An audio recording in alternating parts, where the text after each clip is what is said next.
बिस्मिल्लाहिर्रहमानिर्रहीम। अस्सलाम वालेकुम। उम्मीद करती हूँ कि आप लोग सब खैरियत से होंगे और अल्लाह का शुक्र है मैं भी खैरियत से हूँ। और आप लोग तो मुझे भूल गए होंगे क्योंकि मैं बहुत दिनों के बाद आई हूँ, तकरीबन 1 महीना होने वाला है और मैंने कोई व्लॉग जो है नहीं डाला। इसकी क्या वजह थी वो मैं बताती हूँ। वजह ये थी कि कुछ तो शादी में इतनी मसरूफियत रही है, शादी काफ़ी लंबी चली है, काफ़ी गैप, उसमें मेहंदी में 4-5 दिन का गैप था, बारात में भी 1 दिन का गैप था और फिर उसके बाद मेहमान माशाल्लाह लाहौर से भी आए हुए थे घर में मेरे पास, इधर मेरे कमरे में बिठारे हुए थे। नीचे मेरी जेठानी की बेटी की शादी थी, वहाँ तो थे ही थे मेहमान। तो वो सब तकरीबन मेरे कमरे में तो हर 1 वीक तक ठहरे चले गए थे। बच्चियों की कज़नें भी ऊपर ही थी, यानी कि दिन रात का पता ही नहीं चल रहा था कि किस टाइम सुबह हो रही है, किस टाइम रात हो रही है। और इतनी थकावट थी कि बस ना समझ में ही नहीं आ रहा था और दिल भी नहीं चाह रहा था। और शादी के बाद मेरी तबीयत बहुत ज़्यादा ख़राब हो गई। तबीयत कुछ संभली तो नेट का मसला शुरू हो गया। तकरीबन 1 हफ़्ते तक तो नेट का इशू रहा, नेट ही नहीं था बिल्कुल भी। और काफ़ी इस तरह फिर उसके बाद कुछ दिल नहीं किया, समझ लें कि गैप के बाद ना दिल ही नहीं चाहा कि कुछ वो करूँ या वीडियो डालूँ। तो हालांकि रोज़ सोचती थी चलो आज वीडियो डाल देती हूँ, आज वीडियो डालती हूँ, मगर ना वॉइस ओवर करने में या उसमें इतनी अलकस थी कि बस ना बता नहीं सकती। मगर फाइनली आज जो है वो मैंने अपना व्लॉग जो है मेहंदी का आपके साथ शेयर कर रही हूँ। तो आप देख के ज़रूर बताइएगा कि आपको कैसा लगा है।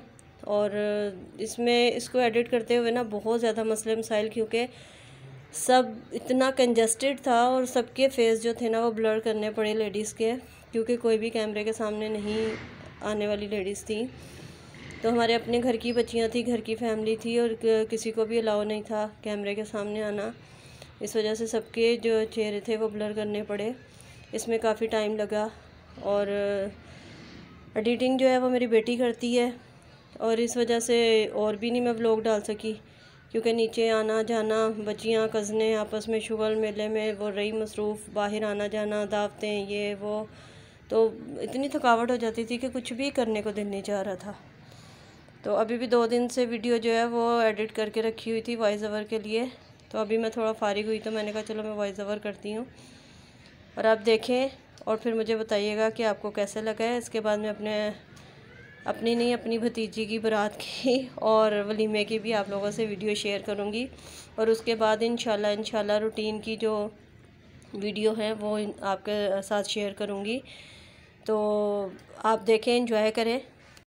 अच्छा, मुझे आप लोगों से एक बात पूछनी भी थी और करनी भी थी। बात ये है कि अब बग़ैर म्यूज़िक के या बग़ैर उसके तो आपको ये चीज़ अच्छी भी नहीं लगेगी, क्योंकि बहुत हल्ला गुल्ला हुआ, बहुत पीछे से म्यूज़िक और सब चीज़ें थी। मगर अभी उसको म्यूट किया गया है और वॉइस ओवर कर रही हूँ, क्योंकि मेरी 5-6 वीडियो पे ना शुरू में कॉपीराइट का इशू आ गया। और मेरी बेटी की सालगिरह थी, उसमें मैंने वो सालगिरह का सॉन्ग लगाया था, उस पर भी कॉपीराइट का इशू आ गया। तो इस वजह से अब मैंने इसको बिल्कुल जो है ना इसकी वॉइस बिल्कुल बंद कर दी है। तो आप लोग मुझे बताएं कि मैं क्या करूं या किस तरीके से ये होगा, उस कॉपीराइट किस तरह ख़त्म होगा। और मैंने बहुत सारी वीडियोस में देखा है कि पीछे से सॉन्ग चल रहे हैं, वीडियो बनी हुई है और मैं जब डिस्क्रिप्शन में देखती हूँ तो वहाँ कोई कॉपीराइट का इशू नहीं है। हाँ, 1-2 में मैंने देखा है तो वहाँ कॉपीराइट का इशू है भी, मगर 1-2 में सिर्फ जहाँ मैंने देखा है, ज़्यादा जो है ना वो नहीं इशू। तो ये क्या बात हुई, मुझे इस चीज़ की समझ में नहीं आई कि क्या मसला है ये, कि वो भी वीडियो है उसमें कॉपीराइट का क्यों नहीं इशू आया, और शादी की वीडियो है उसमें पीछे गाने चल रहे हैं, या दूसरी अगर कोई है इवेंट उसमें वो चल रहे हैं। तो मुझे इस बारे में पता नहीं है, इसलिए मैं आप लोगों से पूछ रही हूँ। जिनको पता है तो वो मुझे ज़रूर बताइएगा प्लीज़। तो अगर मैं म्यूज़िक के साथ आपको ये वीडियो दिखाती तो आपको और भी मज़ा आता। तो इसी वजह से, कॉपीराइट की वजह से, मैंने इसका म्यूज़िक बंद किया है और अपने पास से मैंने इसमें म्यूज़िक ऐड किया है। जिस म्यूज़िक पे ये सब डांस कर रहे हैं, ये सब हल्ला गुल्ला हो रहा है, वो इसमें मैंने नहीं सॉन्ग चलाए, ठीक है। और मुझे ज़रूर इस बारे में बताइएगा, क्योंकि मुझे बहुत सारी चीज़ों के बारे में नॉलेज नहीं है, मुझे काफ़ी सारी चीज़ों के बारे में नहीं पता। तो आप मेरी हेल्प ज़रूर करिएगा, बहुत शुक्रिया।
मेरी वीडियो को लाइक, शेयर और सब्सक्राइब ज़रूर करिएगा और कमेंट में ज़रूर बताइएगा कि आपको वीडियो कैसे लगे। इसके साथ ही मुझे इजाज़त दें। अल्लाह हाफ़िज़।